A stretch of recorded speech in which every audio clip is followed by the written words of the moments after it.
तेसलोनिकारांक पावलुचें पयलें पत्र आवेसवोर 1 नोमान पावलू सिल्वान आनी तिमोत देवा आमच्या बापाच्या आनी सुम्या जेजू क्रिस्ताच्या एकवटांत आसा ते तेसलोनिकेचे पवित्र सोबेक नोमान करतात. देवाची दयालाय आनी शांती तुमचे सोवें आसूं. पावलूचो देवाक दिनवास तेसलोनिकारांक शाबासकी. थांबो नासतना आमच्या मागण्यांनी तुमचो उगडास करून तुमां सोमेस्तां पासत आमी सदांच देवाक दिनवासतांव. तुमचो भावार्थ कोडण्यांनी तुमी दाखयलो.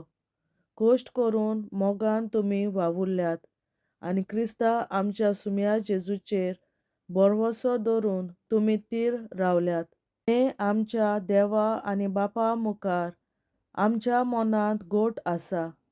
म्हज्या भावां भयणींनो, तुमी देवाचे आपुरबायेचीं आनी ताणें तुमकां आपलीं जावंक विंचून काडल्यांत म्हूण आमी जाणाव. आमी तुमकां शुभ वर्तमान परगट केलां. तें फकत उतरांनी न्हय पूण पवित्र आत्म्याच्या बळान केल्ल्या कुणांनी. त्या वेळार ह्या संदेशाची आमची पूर्ण खात्री आमी तुमकां दाखयली. आनी तुमचेच बऱ्याक तुमचे मोदें आमी कशें चल्ल्याव तें तुमी बरीं जाणोन.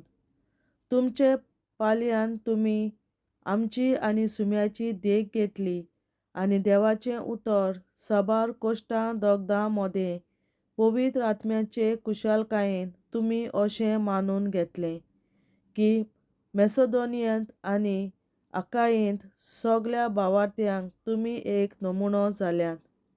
होय, तुमचे कडसून सुम्या विशीं संदेश गाजत गेलो.